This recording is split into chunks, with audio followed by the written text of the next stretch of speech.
Bonsoir à tous. Nous sommes jeudi 3 mars et il est exactement 19 heures. Donc, nous allons démarrer ce cours tous ensemble. Bon, comme vous savez, je vous l'avais déjà dit la fois précédente, j'aimerais aller sur le sujet de la gloire de Dieu et sur le fait on va un peu s'immerger dans cette notion de gloire de Dieu pendant un certain nombre de semaines. Alors voilà, écoutez, vous pouvez très bien détacher vos ceintures et voyager avec moi pendant tous ces jours. Euh, Si nous résumons là où nous en sommes de l'année 5782, je le répète parce que je l'ai dit beaucoup de fois, mais je trouve que c'est intéressant d'y réfléchir, c'est l'année de la maison. Pourquoi? Parce que le 2 du 5782, qui est la numérique hébraïque pour cette année 2022, ça se chevauche, hein, puisque cette année hébraïque, elle commence à Rosh Hashanah, c'est-à-dire qu'elle commence au mois de septembre, mais nous, on démarre les 3-2-2-2 depuis janvier. Mais maintenant, là, on est vraiment tous calés sur ces fameux 2.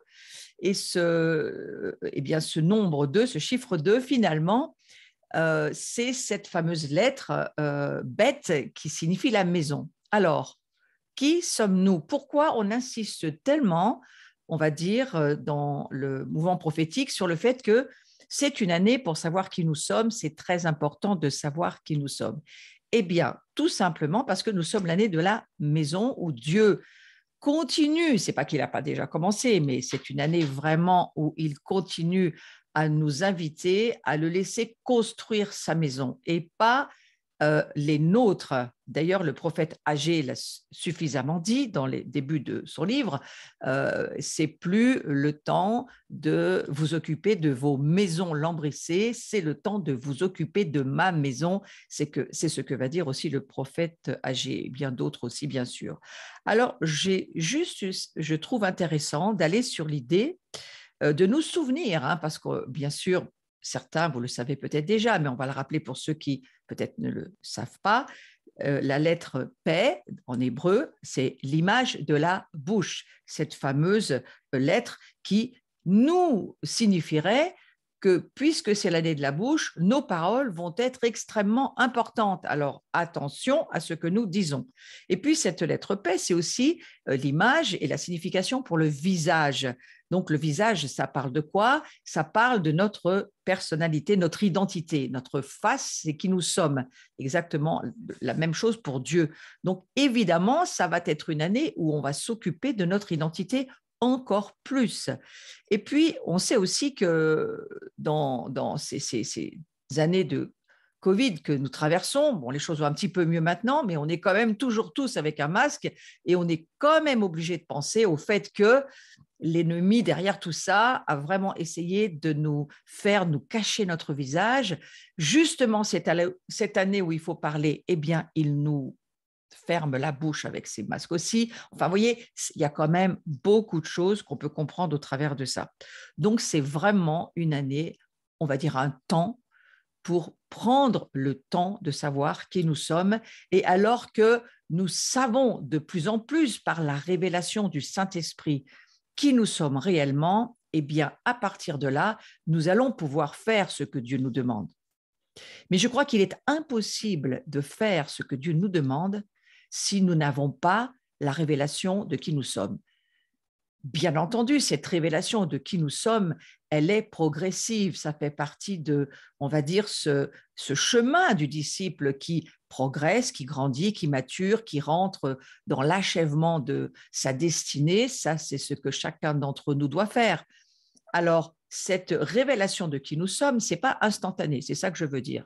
Contrairement à la liberté qui, elle, est une notion tout à fait instantanée, la maturité, la révélation de notre identité, ça prend du temps. Mais c'est la bonne année pour le faire.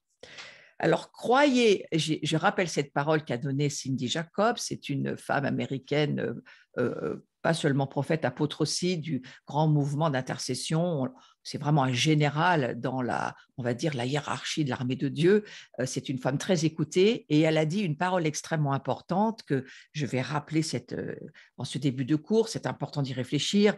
Croyez au meilleur, mais préparez-vous pour le pire. Et je crois que ça résume très bien là où nous en sommes.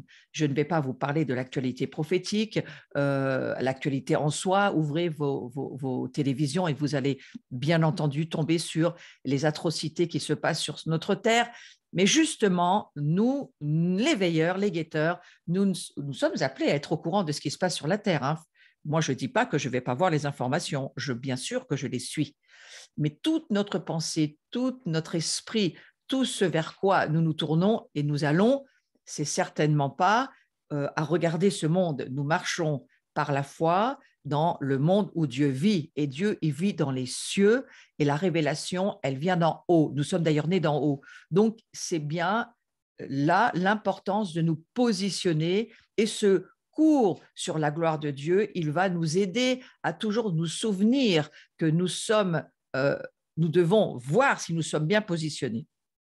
Alors, on va se préparer pour le pire, ça c'est clair, mais il y a une chose qu'on doit se dire, nous allons croire au meilleur.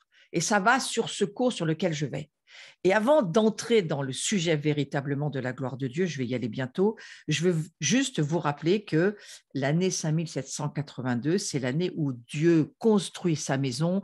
Et s'il construit sa maison, je vais vous rappeler Éphésiens chapitre 2, verset 20. Qu'est-ce que ce verset nous dit? Mais vous êtes concitoyens des saints, membres de la maison de Dieu, vous avez été construits sur les fondations constituées par les apôtres et les prophètes, Jésus-Christ lui-même étant la pierre d'angle. Donc, vous voyez, lorsque je vous dis que c'est une année pour savoir qui nous sommes et que je vous redis que c'est une année où Dieu construit sa maison et qu'il va le faire maintenant à sa manière, de plus en plus, il nous dit moi, c'est moi qui construis sa maison et vous, vous êtes appelés à être des disciples, ma famille, mes enfants, mais aussi mes disciples. Et quelque part, que fait un disciple? Eh bien, il se discipline pour obéir et se soumettre à celui qui est le maître, c'est-à-dire Jésus-Christ lui-même. Donc, c'est important de se souvenir que nous sommes les matériaux de la maison. Donc, lorsque nous nous occupons de nos vies, eh bien, nous nous occupons des affaires de Dieu.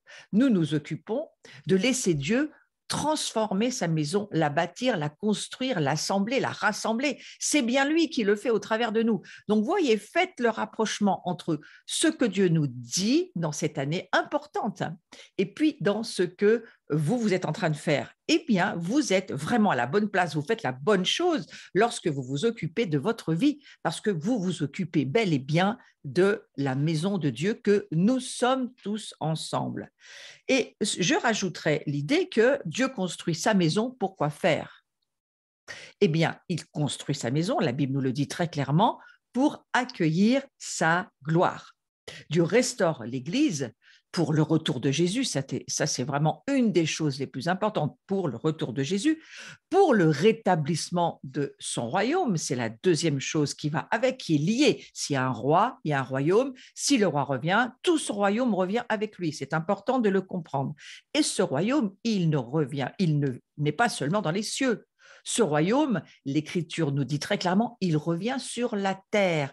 Donc, nous nous préparons à un temps, alors que Jésus reviendra, si nous lisons l'Écriture, il va revenir, il va y avoir un enlèvement. Je ne vais pas aller sur ce sujet, ce n'est pas mon cours de ce soir, mais il y aura un enlèvement. Chacun ses convictions dans ce qu'il lit. Vous savez, c'est très controversé de savoir quand va avoir lieu cet enlèvement. En tous les cas, selon mes propres convictions, on ne sera pas enlevé avant les tribulations. En tous les cas, regardez, ne serait-ce que ceux que vivent certaines nations, ils sont déjà dans des tribulations extrêmes. Nous allons en ressentir dans quelques temps, pas si loin, les ondes. L'Europe commence à vous avez bien entendu ce qu'a dit notre président, nous allons avoir un certain nombre de ressentis de ce qui se passe en Ukraine. C'est très proche de chez nous, l'Europe est à côté. Alors, bien sûr que tout cela, c'est la préparation pour le pire.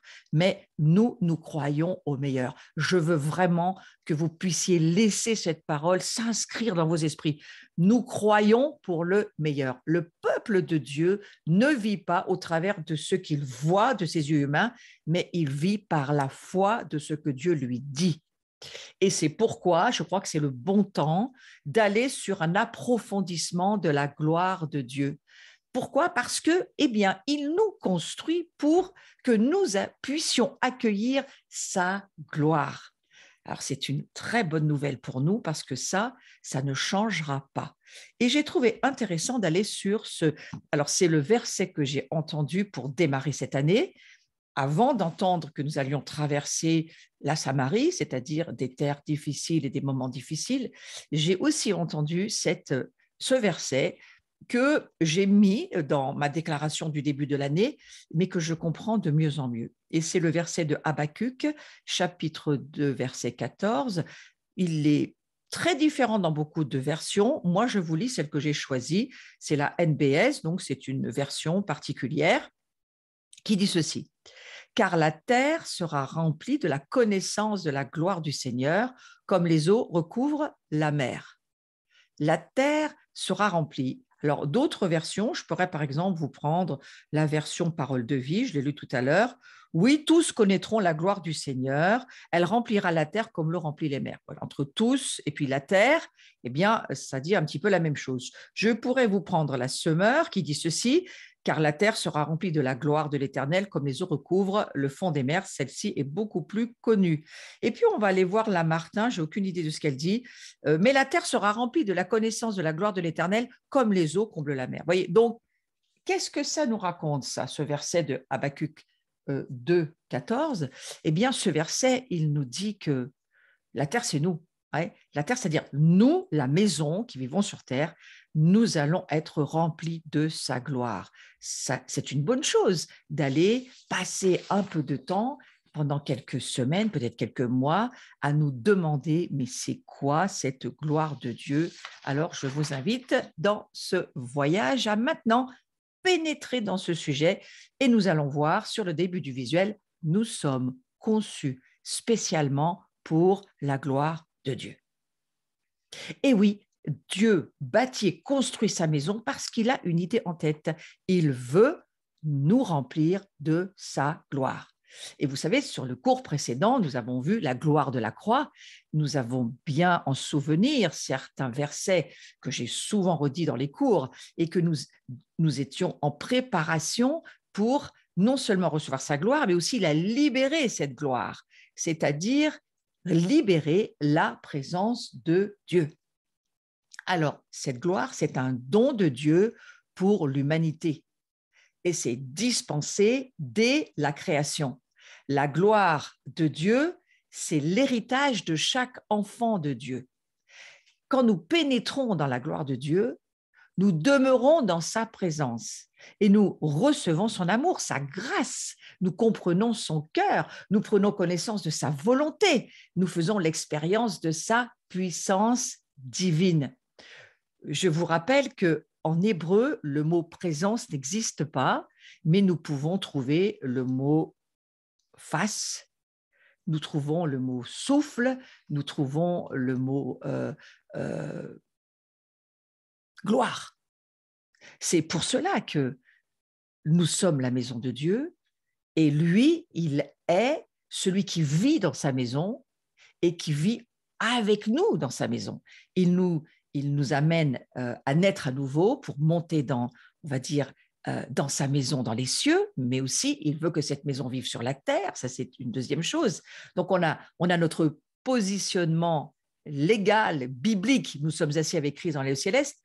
Où est-ce que nous sommes assis? Bien, nous sommes assis certainement sur un trône, une chaise, un cheval, peu importe. On est assis en tous les cas sur le trône avec Christ. Ça, c'est bibliquement écrit.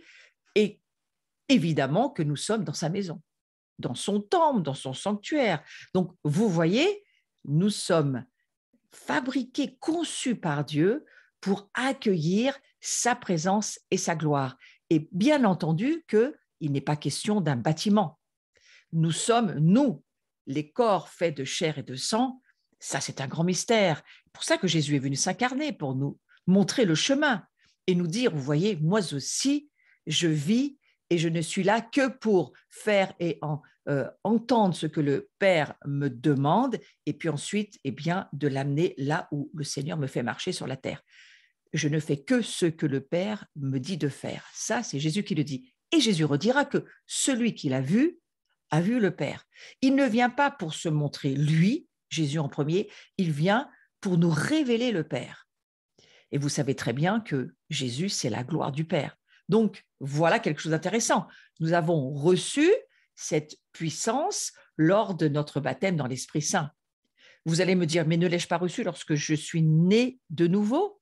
Certainement que si, nous avons reçu Christ en nous, à la mesure de ce que nous pouvons le vivre, mais il y a un baptême dont il est question dans la parole de Dieu dans le Nouveau Testament qui nous dit, vous recevrez une puissance, Actes chapitre 1, verset 8, la puissance du Saint-Esprit, et c'est cette puissance-là qui va faire que nous allons pouvoir, je crois, que sans cette puissance, ça serait impossible, mais parce que Dieu a prévu que nous recevons cette puissance, nous pouvons vivre et marcher dans la gloire de Dieu.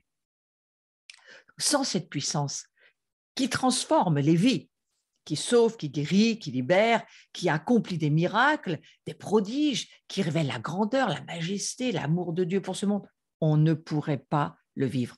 Mais nous l'avons reçu, et si vous n'avez jamais été baptisé du Saint-Esprit et que vous regardez cette vidéo en replay, sachez qu'avec Dieu, il n'y a pas ni de passé, ni de futur, il n'y a qu'un présent continu. Donc, alors que vous allez entendre ce cours en replay, eh bien, vous allez pouvoir vous dire, mais moi, je n'ai jamais été baptisé du Saint-Esprit. Eh bien, prenez la Bible, ouvrez-le dans le livre des Actes, au chapitre 1, au verset 8, et vous allez voir que c'est une des promesses qui nous appartient. Il suffit de la prendre par la foi et de recevoir cette puissance du Saint-Esprit, parce que sans lui, nous ne pouvons rien comprendre de ce que la parole de Dieu nous dit.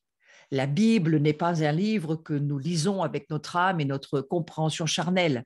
La Bible est un livre vivant que nous ne pouvons comprendre dans la révélation que parce que nous avons le Saint-Esprit qui, lui, va nous révéler cette parole qui devient une parole tout à coup.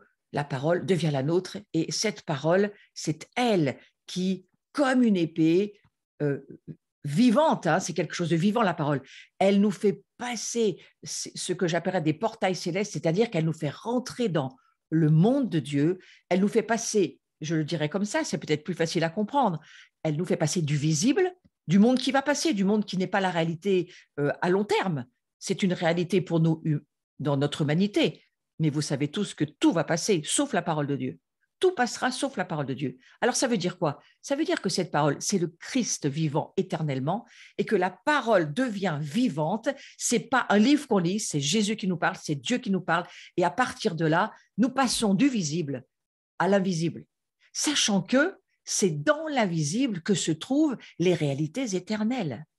Nous sommes réellement le temple de Dieu, la maison de Dieu, dans l'invisible. Pourquoi? Parce que nous le croyons par la foi.